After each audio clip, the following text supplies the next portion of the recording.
So, I'll be honest, I thought I had a bit more time to be able to eat, but I didn't really have time for that. So, I'll probably be eating throughout the stream.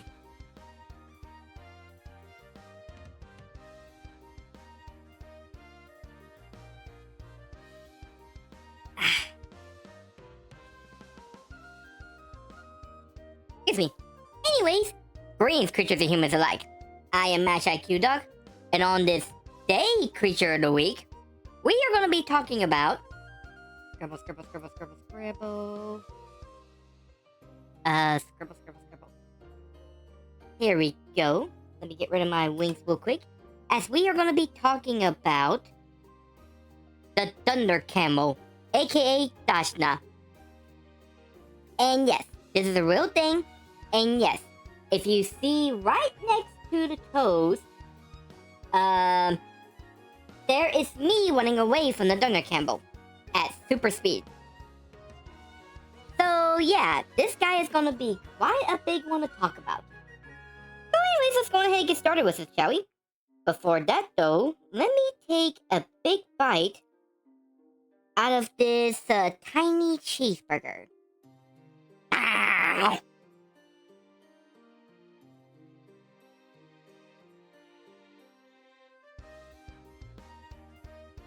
What's that? Ow!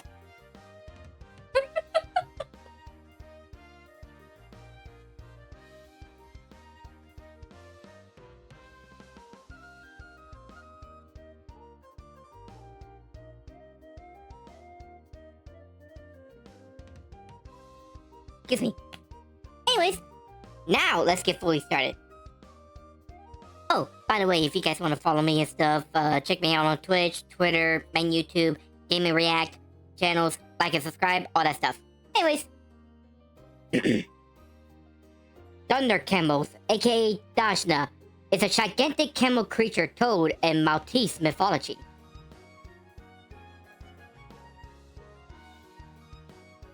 Appearance. The Dajna appearance is pretty much that of a typical camel from its head down to its tail. However, the Thunder Camel is gigantic in size. According to Maltese myths, a normal one is 10 times the size of an elephant. Now it's unknown whether they are talking about its height or weight. Wait, my bad. But I can easily see a Thunder Camel being as large as a biggest sauropod in weight and standing easily over 100 feet or a little over 30 meters. But other than its gigantic size, it's just a camel. Roles in mythology. The Thunder Camels were said to live on Malta before the Deluge or the biblical Great Flood. However, when the Great Flood was approaching, two pairs could not fit into Noah's Ark due to their giant size. Noah had to abandon them, leaving the Thunder Camel to go extinct. However, some was able to survive by traveling down to the underworld where they reside and grew back in population. Another fact about these titans was that they hate humans to the point of attacking and crushing any on sight, and that include humanoids like me as well. This is cause adventurers and warriors will go after the female camels to procure their yellow color milk. The milk was said to be a remedy for baldness, and so adventurers try to capture the female camels. This in turn led the entire species to hate any humanoids. It's said that only heroes would dare to go after the Thunder Camel's milk. Powers. The Dajna isn't some typical supernatural beast, as it would describe as just a normal animal for the most part. However, they are still supernatural as they have some unique powers going on with them. The main power Dajna have is their gigantic size. With them as big or even bigger than giants, they can deliver devastating attacks and crush enemies while causing tremors just for stepping around. Well, just by stepping around. Sorry, my bad. Other than their giant size, they are of course camels, and as such do attain camel-like abilities. They can attack by kicking, biting, or even swinging around their heads to deliver headbutts. They could even survive without water for a long time considering their humps that store water. And seeing how massive they are, they could probably go for months on end, I believe. Another power they seem to possess is finding ways to other worlds. The myth did say that a few travel to the underworld, meaning that they must have some kind of ability to travel from world to world, and even assisting these abilities too. Well, assisting these gateways of some sort. Whether it be by sensing portals or traveling through dimensions, sure enough they can go anywhere if need be. Let's not also mention the fact that they are highly aggressive beasts, and that should have a feral mind that can allow them to destroy whoever they see as a threat. And finally, their milky call bonus. So they have a type of healing, in a weird way. So, there you have it. Their large powers along with their sizes. Weaknesses. However, as big as these guys are, surely they will come with some weaknesses too, right? Well, that part wasn't safe for sure. Sure, it said that people could attain their milk, and only heroes can challenge these beasts, and the fact that they can die as well. However, based on what the myth has told us... whoops. Sorry, I skipped a few parts. Then we're running back. But Maltese myths didn't once told of a traditional weakness like other creatures. However, based on what the myth has told us, and based on what we learned so far, we can deduce the possible weaknesses of these giant camels. First is probably their giant size. As I told before with giants, their size, while being their strength, can also be their weaknesses. Next up is the fact that they can die. It was told that they went extinct on Earth due to some of them being wiped out in the flood. So that does mean that they can die, either by outside forces or by aging too. Although I do believe that they could live a long time. Let's see. And knowing that humanoids do have the capability of taking them down too. Yeah, I want to make sure I typed that in right. Anyways, I say humanoids can probably take down these creatures by using weapons or magical attacks that can hurt or even kill them. Although it's gonna take a lot of heavy firepower for it. And finally, while maybe not practical, the fact that they are camels can also give them camel-based weaknesses too. Now, while these aren't traditional weaknesses from the myth, these weaknesses should be accounted for. Since the fact that we know based on what we know. Especially for a beast this huge. Great Flood survivors. One major thing about these creatures is the fact that they are denied to enter Noah's Ark during the Great Flood. This fact seems rather interesting as it shows how Malta, the islands, has a strong belief in Christianity, which does come from Hebrew. After all, Roman Catholic Christianity beliefs take up about 80 to 95% of Maltese population. So with that in mind, Thunder Camels in Malta culture were believed to try to enter into Noah's Ark, but had to be turned away since they were just so huge. And while this is sad, they did manage to survive by fleeing to the underworld. This made them one of the few mythical creatures who became Great Flood survivors. And yes, I did say one of the few, because Thunder Camels aren't the only creatures that survive against the Great Flood. Throughout other religions and mythologies, other mythical creatures survive against floods and continue to live out. First one is a dragon Peluda. In French folklore, Peluda too was also denied access to Noah's Ark due to his aggressive nature. Yet he survived by hiding out in the cave. After the mud. Yeah, it's a big mud. Anyways, after the flood, it moved and resided at Huis River? I think that's how you pronounce it. Anyways, it pretty much moved to this river where it terrorized people and livestock for ages until a sheep herder killed it by cutting off its tail. Next is Mesopotamia with the immortals. Oh, I'm gonna butcher this big time. Utnapishtim. However the hell you pronounce that word, along with his wife. The Mesopotamian gods sent a great flood to wipe out humanity, but these two survived throughout the ordeal. For this, the gods granted them immortality, making the guy and his wife immortals. I am a supernatural creature, and yet I cannot pronounce these freaking names right. Don't make fun of me, I got a pronunciation problem, okay? Anyways, in Norse mythology, Jotunns were actually Deluge survivors as well. When a giant Ymir fell, his body caused a great flood that wiped out the early Jotunns. But the Jotun Bergelmir and his family escaped by getting onto a Lord, L-U-O-R, and escaped. Not to mention the fact of the sea creatures like Krakens, sea serpents, mermaids, and a whole lot more that could survive by diving deep down. And with that, all sorts of mythical creatures, whether it be individuals or the entire species themselves, the Thunder Camels and the others showed their willingness to survive and thrive. Possible explanations. Now, the Thunder Camel is quite unique as a mythical creature. Not just by what it is and its legends, but also the location Malta where it was told from. You see, and kind of saying this from a human perspective, so I'm kind of seeing this from y'all's eyes. Magical creatures are inspired from animals, concepts, or other things related to their country and religion. Not in the case of the Dajna. As far as I was able to research to the Malta Islands, Malta has no current living native camels in its countries, nor back thousands of years during the Maltese era. And while it can be said for other mythical creatures like the spread of dragons and unicorns, how words say it's able to spread one legend to the next, camels don't really play much of a role in Maltese culture and customs. So how does a mythical camel, like one as huge as a Thunder Camel, came to be known of in Maltese myths? Where there could be a possibility through your human scientific beliefs. While there hasn't been a camel existing on Malta for thousands of years, there was at one time a giant camel species that did travel from North America and traveled all the way to Europe and Eurasia, as I'm going to say.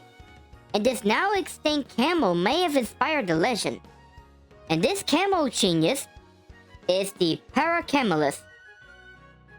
This genius of camels started from North America, but they crossed the land bridge back during the Ice Age and migrated to Eurasia millions of years ago. And these camels were gigantic too. They would stand at around 9 feet at the shoulder, making them just as big as some modern elephants. And they are also the direct descendants of modern camels that roam Eurasia and Africa too. This is neat and all, but what do they have to do with Thunder Camels? Well, that's the neat part. The Paracamelus are believed to have died out with its North American species just around 100,000 years ago.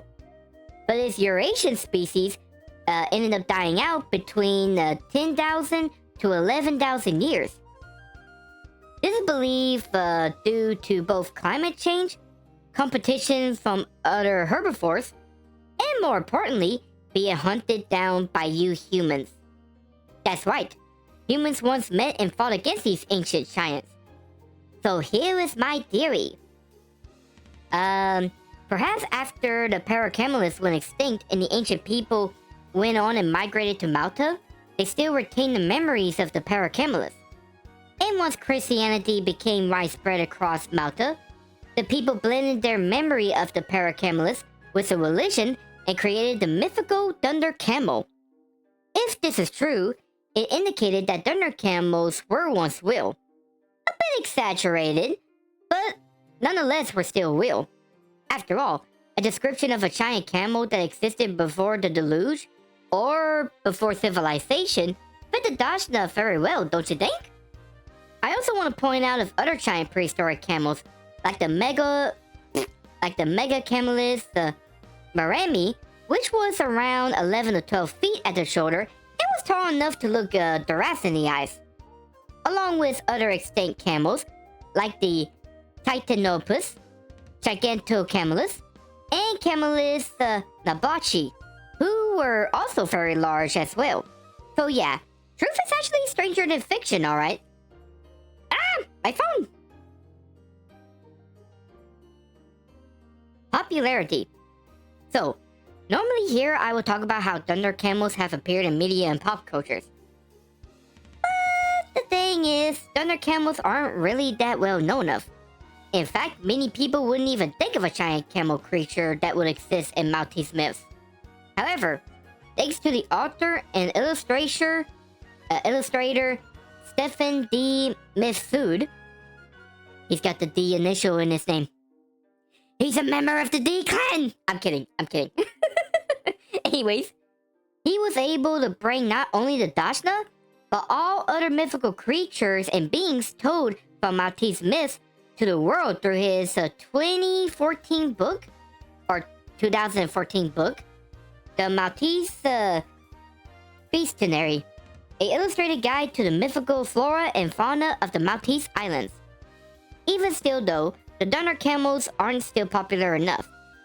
But we can still make comparisons to other giant camels from media and see how they might have gotten inspiration from the Dajna. In movies, giant green camels appear in Unnatural Habitat City movie. Unfortunately, I couldn't find anything that's like a Dajna in TV series or in cartoons.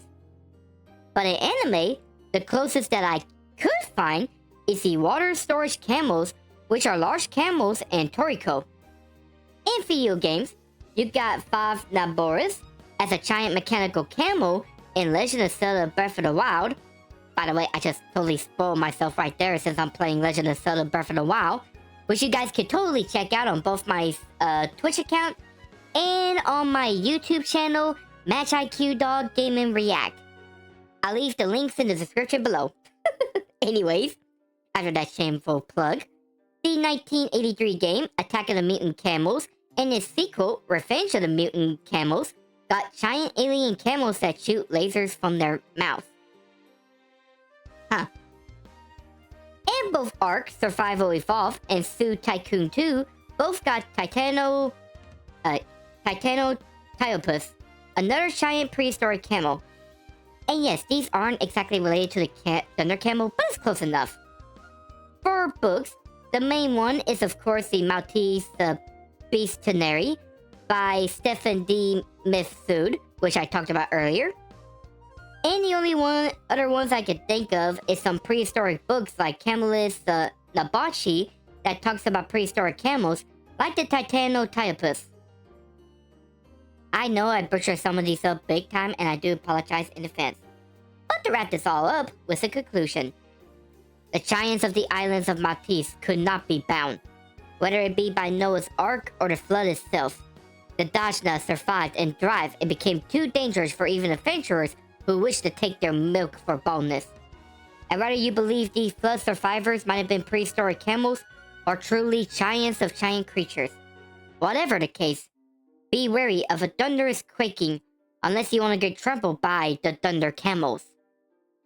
And with that concludes our creature of the week. So what do you guys think of these gigantic camels? Do you really think that they survived the Noah's flood and is able to live out in the underworld? Do you really think that they might have been inspired by giant prehistoric camels? Would you like to go after one and get their milk so that way it could cure your bald heads? Let me know in the comment section whenever I load this on YouTube. And that pretty much concludes our creature of the week. Now, to give you guys a tidbit for our next creature. Let's see. Ooh, we're going down to Australia, hanging out with the Aussies. As we're going to be talking about a giant, powerful serpentine creatures. So I hope you guys are excited for that one, because I know I am. But yeah, that pretty much concludes that. Now, let's see. I am planning on also doing an art stream later on. It might be later on tonight, or it could be in the next few hours. I'm not 100% sure. And I don't know what kind of art that I'm going to plan on doing first off. Because I don't know if I'm able to do like 2 art streams tonight or not. But I'm hoping to do one or the other. And there's actually one that I really want to do, but I just don't know if I could do it today. Either way, I'll let y'all know on my Twitter account. But for now, let's go ahead and end this out. So it's all that out of the way. Thank you guys for coming on this fantastic Creature of the Week stream. I hope y'all had as much fun as I did, as we got to learn about the giant presses of the Thunder Camel. And if you guys wish to see more of creatures like these, check me out on my Twitch page, check me out on Twitter, check me out on my main YouTube channel, and check me out on my Gamer React channel. And leave a like and subscribe for that as well. And with that, I bid the show adieu. So see you guys. So long. Bye bye. Okay, bye. I have one more cheeseburger. Ow! Bye guys.